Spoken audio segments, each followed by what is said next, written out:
You don't have the right to lock us out of our own neighborhood. That's what Diane Wexler screamed at me through a bullhorn while standing on my property, 10 feet past my fence line, in front of 30 witnesses, being recorded by cameras she didn't know were running. She had organized the community safety walk, really no her code words, or key override to for protest this? the fact that I had installed a biometric security gate on my own private driveway. A gate with no key, no keyhole, no code. Nothing she could demand, copy, or send someone to cut in the middle of the night, which, by the way, she had already done twice with my old padlocks. She thought she was making a statement. What she was actually doing was committing criminal trespass on camera in front of a newspaper photographer she hadn't noticed parked on the county road behind her. Have you ever watched someone build their own case against themselves? Tell me below, would you have stopped her or let her keep walking? My name is Curtis Bain. I'm 47 years old, and I work as a cybersecurity consultant out of Asheville, North Carolina. Before that, I spent 12 years in the Air Force, working signals intelligence and electronic security systems. I know locks. I know access control. I know how to keep people out of places they don't belong. And I know how to document every single attempt they make to get in. My father, Earl Bain, bought 26 acres on the western slope of Pisgah Ridge back in 1989. Dense hardwood forest, oak, hickory, poplar, with a seasonal creek running through the northeast corner and a gravel access road that connects to County Route 9. He built a cabin there in 1991. Nothing fancy.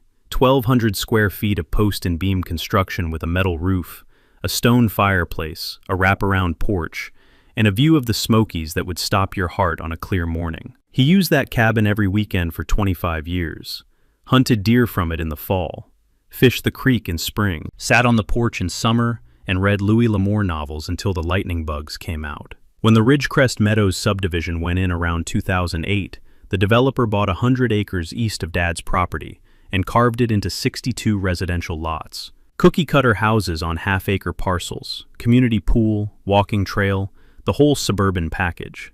The HOA was formed the same year. Dad's land was never part of the subdivision, never part of the HOA. The properties shared a boundary line, about 400 feet of split-rail fence along the eastern edge, and that was the extent of the relationship. Dad passed in 2016 from pancreatic cancer. I inherited the property free and clear. The cabin became my retreat, my decompression chamber after long consulting contracts. I drive up on Friday afternoons, turn off my phone, and spend 2 days doing nothing but splitting wood, grilling steaks, and sitting on the porch watching the ridge change color. Diane Wexler moved into Ridgecrest Meadows in 2019. She was 54, divorced, originally from Charlotte, and had the kind of energy that fills a room, the way a smoke alarm fills a hallway. She ran for HOA president within 3 months of moving in, and won unopposed, because nobody else wanted the job. That should tell you everything. Within 6 months, she had rewritten the landscaping guidelines, hired a new management company, and started sending violation notices to homeowners about mailbox height, fence stain color, and whether basketball hoops were architecturally compatible. The first time I met her was at a community yard sale that spilled over onto the road near my property line. She walked up my driveway uninvited, knocked on my cabin door, and introduced herself as though she were presenting credentials at an embassy. She told me my gravel driveway was visually inconsistent with the neighborhood aesthetic, and asked if I'd consider paving it. I told her my property wasn't part of her neighborhood. She smiled the way a cat smiles at a mouse it hasn't decided to chase yet, and said, "Well, we're all neighbors here, aren't we?" I should have recognized that smile for what it was, a declaration of intent. The trouble started with the gate.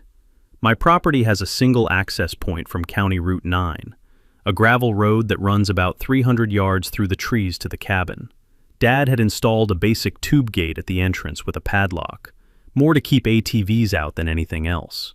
It had been there since the 90s. Nobody had ever complained about it.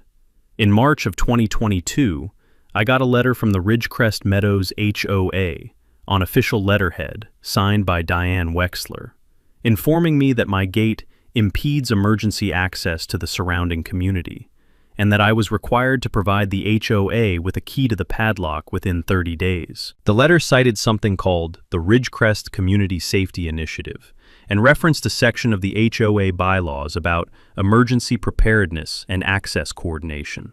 I read it twice. Then I checked my property records. My land was not part of Ridgecrest Meadows. My gate was on my property. The gravel road behind it led exclusively to my cabin. There was no public easement, no shared access, no emergency route that ran through my land. The nearest fire hydrant was half a mile away on the subdivision's internal road. My gate impeded nothing except uninvited visitors. I wrote back a polite letter explaining that my property was private, not subject to HOA governance, and that no key would be provided. I included a copy of my deed and a survey map showing the property boundaries. 2 weeks later, I got a second letter. This one was less polite. It stated that the HOA board had voted to classify my gate as a community safety obstruction, and that failure to provide a key within 15 days would result in fines and corrective action.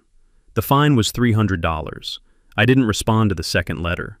I pinned it to my refrigerator and went fishing. The following Saturday, I drove up to the cabin and found my padlock had been cut. Clean bolt cutter job. The lock was on the ground, the gate was open, and there were fresh tire tracks on my road. I checked the trail camera I keep mounted on a pine tree near the gate. Standard practice. I'd had cameras running since 2018, and found footage from the previous Wednesday showing a white pickup truck pulling up to the gate at 2:47 p.m.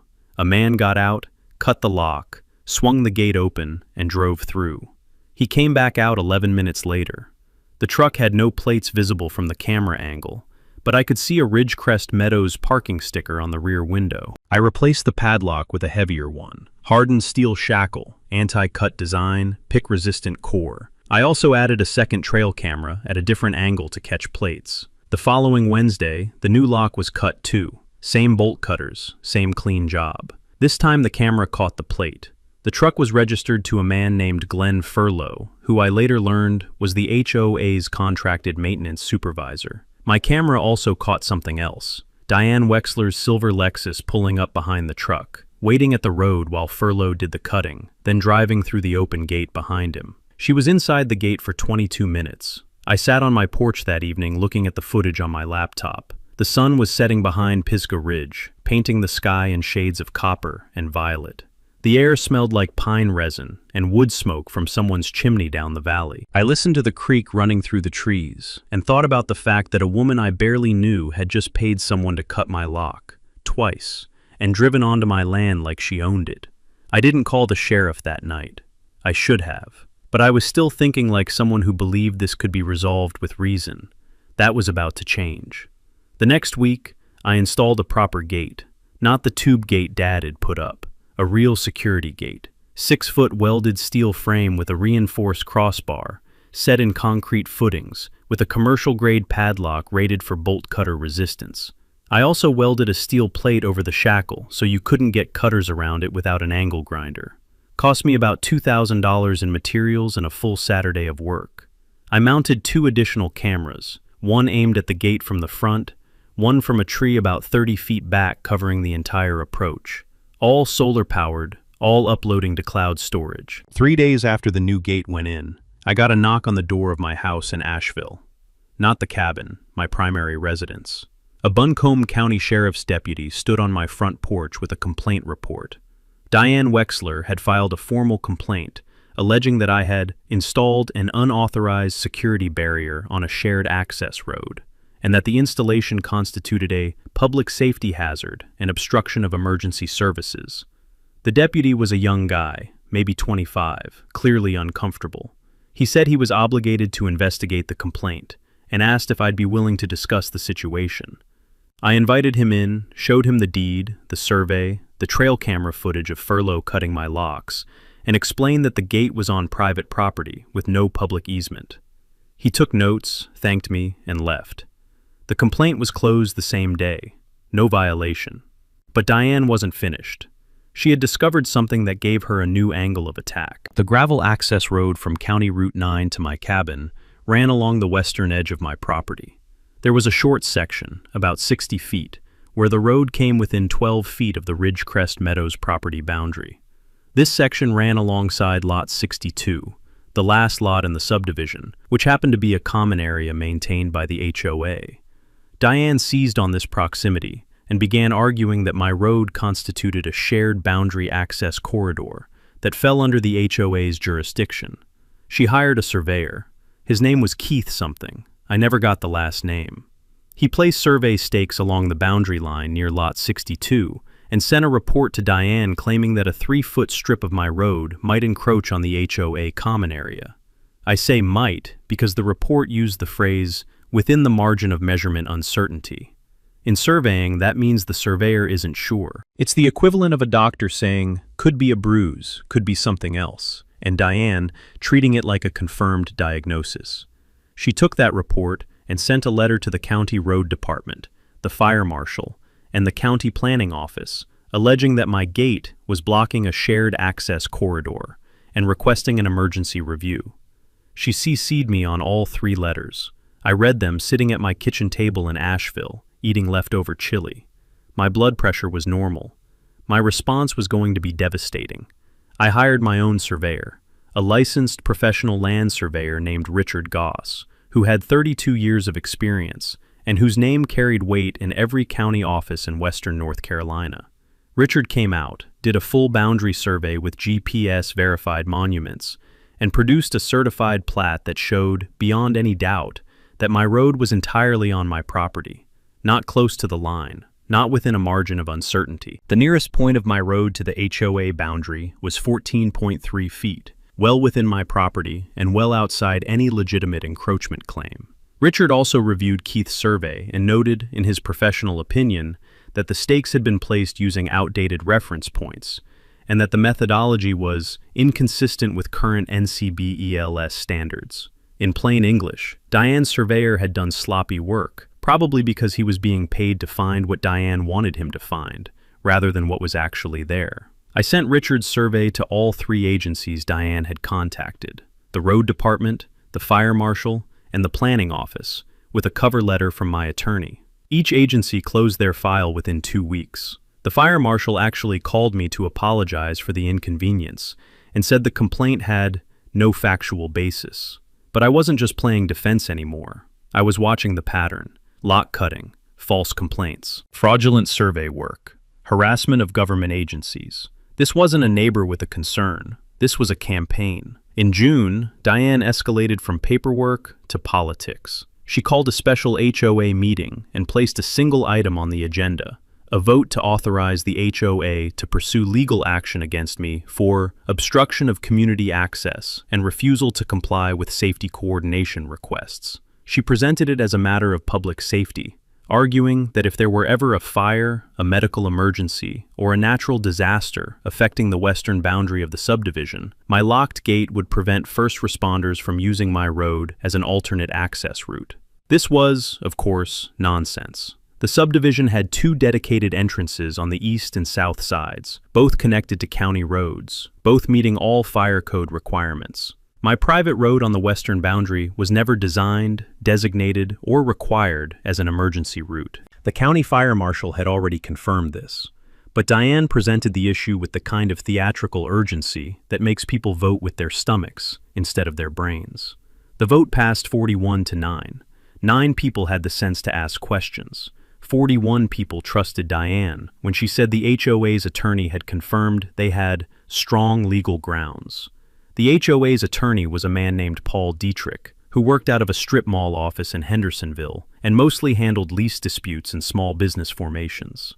He sent me a 4-page letter demanding that I remove my gate, provide the HOA with emergency access credentials, and pay a combined fine of $2,200 for ongoing non-compliance with community safety standards. The letter cited 3 statutes. 2 of them applied exclusively to commercial properties. The third was a fire code regulation that specifically exempted private residential roads with no public access designation. Dietrich had either not read the statutes he was citing or had read them and didn't understand them. Either way, it was embarrassing. I didn't respond to Dietrich's letter. I forwarded it to my attorney, Helen Sharp. Helen was a property rights litigator out of Asheville with 25 years of experience in HOA disputes, easement claims, and land use conflicts. She had argued cases before the North Carolina Court of Appeals and had a reputation for being polite, precise, and ruthless in exactly that order. Helen sent back a 9-page response.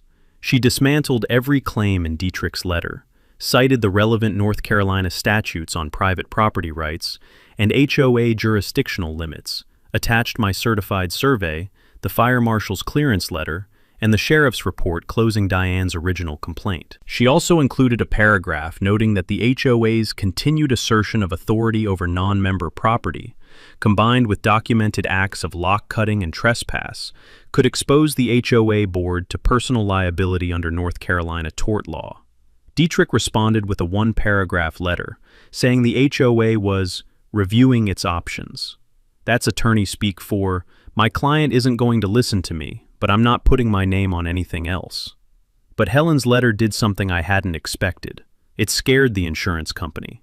The HOA's liability carrier, a regional firm that insured about 40 HOAs in western North Carolina, received a copy of Helen's letter through standard disclosure procedures.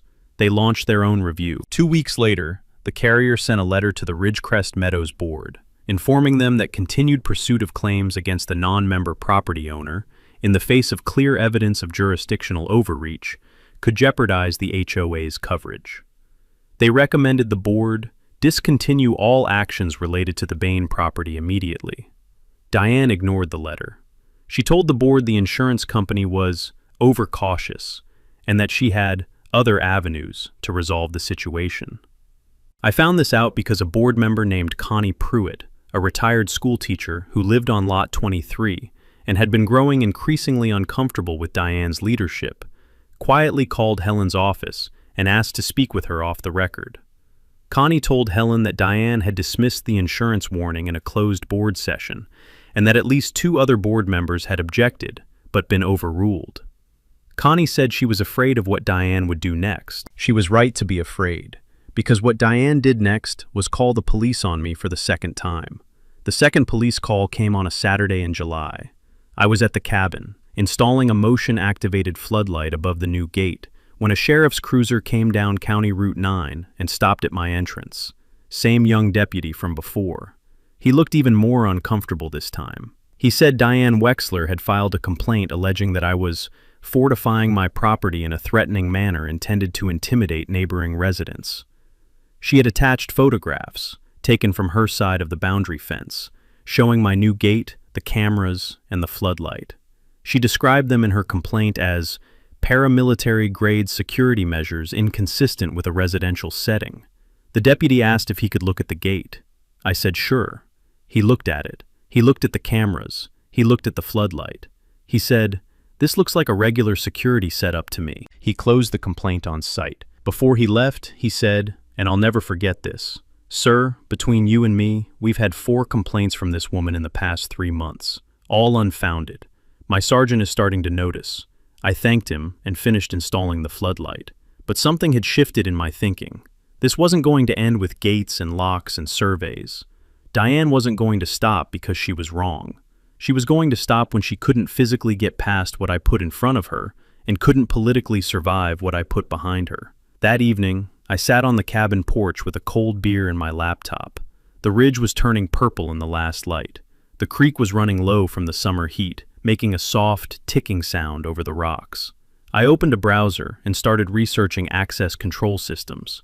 Not residential locks, not padlocks, not hardware store deadbolts. I was looking at commercial-grade, electronic, biometric, and network-monitored access control. The kind of systems I'd worked with in the military. The kind that logs every attempt, photographs every visitor, and sends real-time alerts to your phone. The kind that doesn't have a key for anyone to demand, copy, or cut. I found what I was looking for in about 2 hours, and when I saw the specifications, I knew Diane Wexler had just run into a wall she couldn't climb, cut, vote on, or complain her way through. I ordered the components that night. I spent the next 3 weeks building a security system that would make a government contractor nod in approval. First, the gate. I replaced the welded steel frame with a motorized sliding gate, a 12-foot commercial-grade cantilever gate with a reinforced steel frame, anti-climb design, and no exposed locking mechanism. No padlock, no keyhole, no shackle to cut. The gate operated on a sealed electric motor, powered by a dedicated solar panel and battery bank. It opened and closed via encrypted radio signal from a fob I carried. or through a smartphone app that required biometric authentication, my fingerprint or facial recognition. There was no physical key, no code box, no combination. Nothing Diane could demand, copy, or send a maintenance man to cut. Second, the access control panel. I mounted a hardened steel panel at the gate entrance with an intercom, a high-resolution camera, and a license plate recognition system. Any vehicle that approached the gate was automatically photographed, its plate logged and time-stamped, and the image uploaded to my cloud server in real time. If someone pressed the intercom button, I could see them, speak to them, and decide whether to open the gate, all from my phone, anywhere in the world. If I didn't answer, the gate stayed closed. Period. Third, the perimeter. I installed a continuous fence line monitoring system along the 400-foot boundary shared with Ridgecrest Meadows.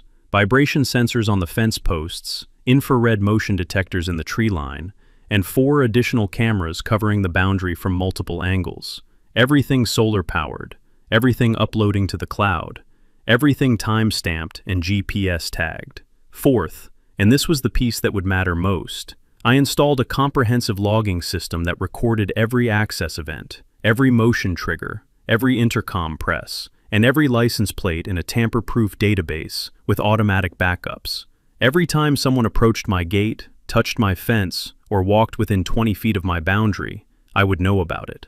I would have video, I would have a timestamp, and I would have it forever. I also did something I'd been putting off. I filed a formal criminal trespass complaint with the Buncombe County Sheriff's Office against Glenn Furlow for the 2 lock-cutting incidents in March. I attached the trail camera footage, the before and after photos of the cut locks, and the license plate capture showing Furlow's truck and Diane's Lexus. Helen Sharp sent a companion letter putting the HOA on notice that any future unauthorized entry onto my property would result in immediate civil action against the HOA, its officers, and any contracted agents personally. The sheriff's office assigned a detective, a solid guy named Bill Tatum, who'd been in property crimes for 15 years. He reviewed the footage, interviewed Furlow, and confirmed that Furlow had been acting on Diane Wexler's direct instructions. Furlow was cooperative. He gave a signed statement saying Diane had told him the gate was on community-adjacent land, and that the HOA had authority to maintain access.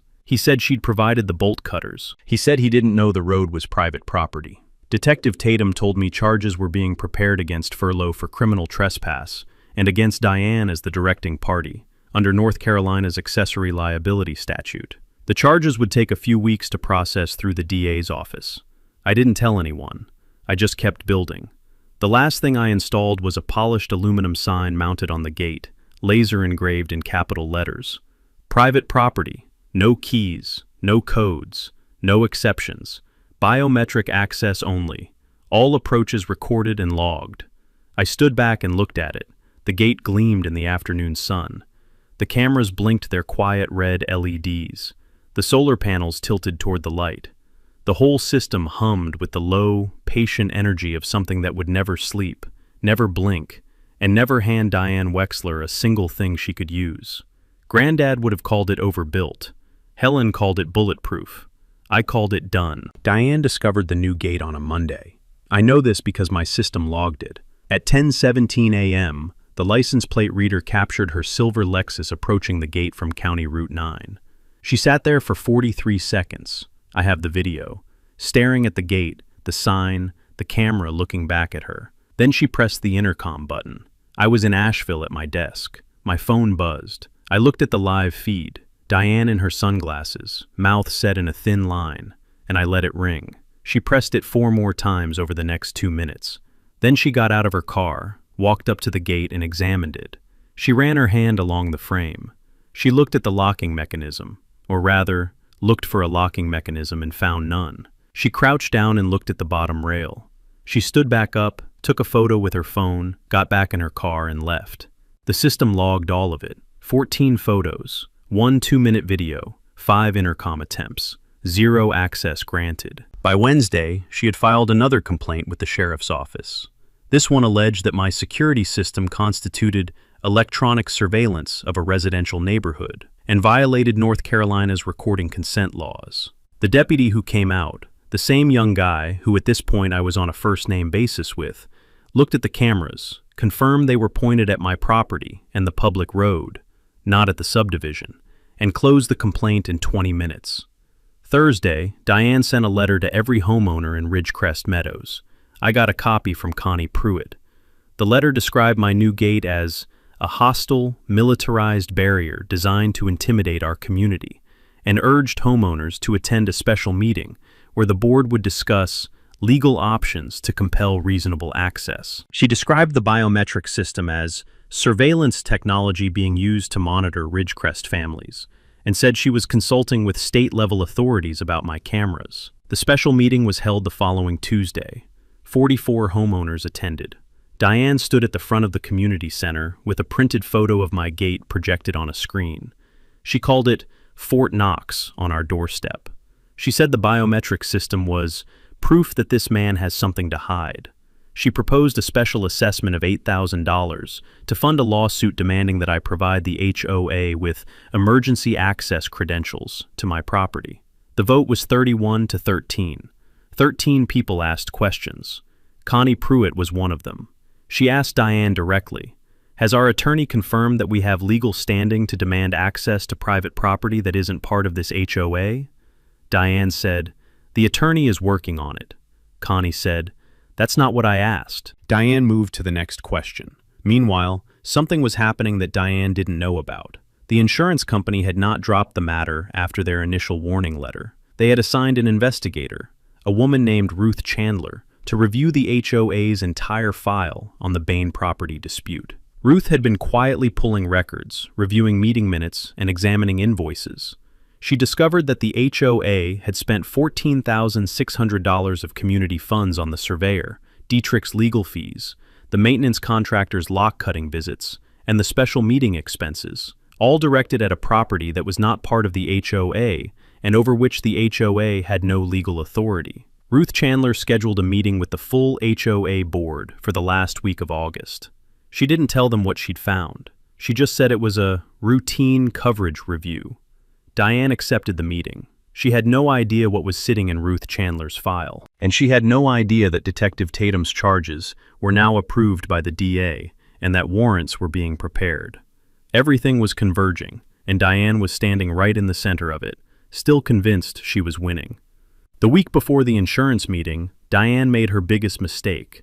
She organized what she called a community safety walk, a group event where Ridgecrest homeowners would march along the boundary fence between the subdivision and my property to inspect the impact of the unauthorized security installation on community safety. She promoted it on the HOA Facebook page, the neighborhood email list, and paper flyers posted at the community mailbox cluster. She scheduled it for Saturday morning. She expected 50 people. About 30 showed up.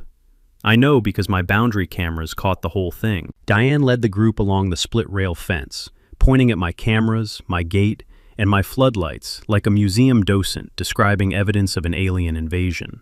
She carried a clipboard. She wore a lanyard with an HOA badge on it. She had brought a bullhorn. For the first 40 minutes, the group stayed on the HOA side of the fence. Uncomfortable, but legal. People walk along their own property line. That's their business. Then Diane stepped over the fence. She didn't climb it. The split-rail fence is about 3 feet high in that section, and she simply stepped over a low rail and walked about 10 feet onto my property, still talking through the bullhorn about community rights and access equity. 3 other people followed her. The rest stayed on the Ridgecrest side, looking nervous. My cameras captured everything. 4 individuals, Diane Wexler, and 3 homeowners I later identified as board members Keith Avery, Nicole Pham, and Mike Castellano, crossing the fence line, walking on my property, and approaching one of my camera posts. Diane pointed at the camera and said, "My audio pickup caught it clearly. This is what paranoia looks like. This is what happens when one person decides they're more important than the community." She was standing on my land, trespassing, with 30 witnesses, being recorded from 3 angles, while accusing me of paranoia. I was watching the live feed from my kitchen in Asheville. I didn't call the sheriff this time. I called Helen. She called Detective Tatum. Tatum said the existing warrants for Diane and Furlow were already in process, but the new footage would support additional charges. He asked me to email him the clips that afternoon. What Diane also didn't know was that her community safety walk had been observed by someone else. Cassie Drummond, a reporter from the Asheville Citizen-Times who covered local government and HOA disputes, had seen Diane's Facebook event and driven out to watch.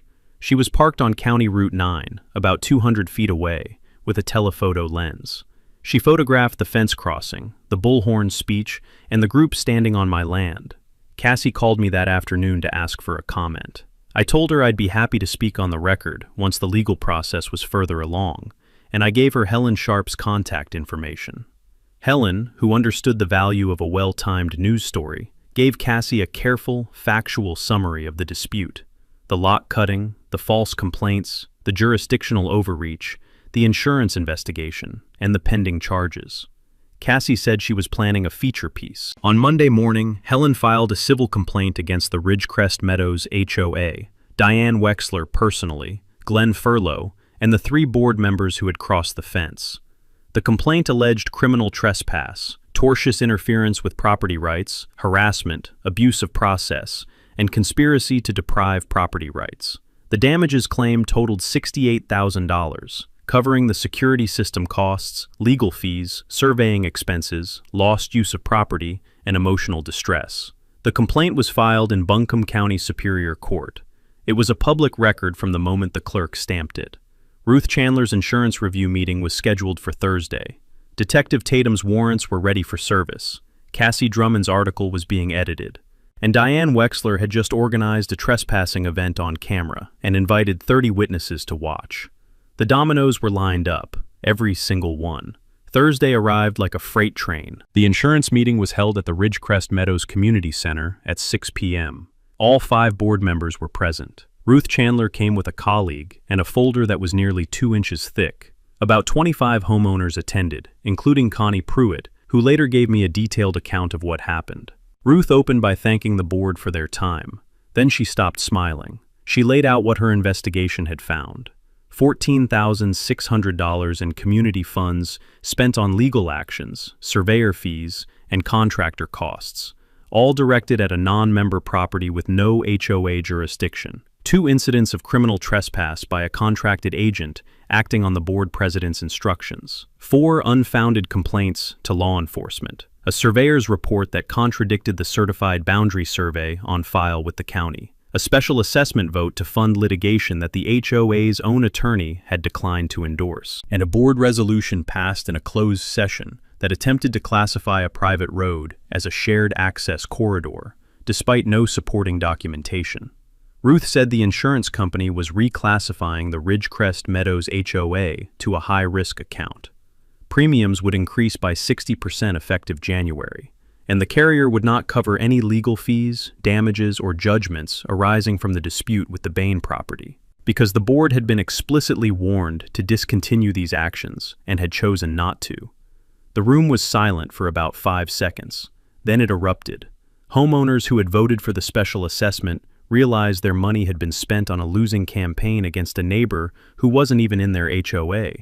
People who had trusted Diane's assurances about strong legal grounds now understood those grounds were quicksand. Connie Pruitt stood up and read aloud the insurance company's original warning letter, the one Diane had dismissed as overcautious, and asked Diane to explain why she had concealed it from the membership. Diane tried to respond. She was halfway through a sentence about community unity when the community center door opened and Detective Tatum walked in with a uniformed deputy. He identified himself. He said he had warrants. He asked Diane Wexler and Glenn Furlow to step outside. The room went dead quiet, the kind of quiet where you can hear the fluorescent lights buzzing. Diane stood up slowly. Her face had drained of color. Furlow, who was sitting in the back row looking like a man who'd been expecting this, stood up without being asked twice. Tatum served the warrants calmly and professionally. Criminal trespass for both, with accessory charges for Diane related to directing the lot-cutting incidents. He also informed Keith Avery, Nicole Pham, and Mike Castellano that they would be receiving summons related to the Saturday fence crossing incident. As Diane was being escorted out, Connie Pruitt said, loudly enough for the whole room to hear, "Diane, you spent our money trying to get a key to a man's gate. Now you can't even get out of your own mess." Nobody laughed, but a few people nodded. Cassie Drummond's article ran the following morning in the Asheville Citizen-Times under the headline, HOA President Charged with Trespass After Year-Long Campaign Against Neighbor's Locked Gate. The article included photos of the gate, the boundary fence, and Diane leading the community safety walk with her bullhorn. It quoted Helen Sharp, the fire marshal's clearance, and Ruth Chandler's premium increase. It quoted Diane's Facebook post calling my gate a hostile, militarized barrier. And it quoted the young deputy, anonymously, saying he'd responded to 4 unfounded complaints from the same person in 3 months. The article was shared over 1,100 times in 2 days.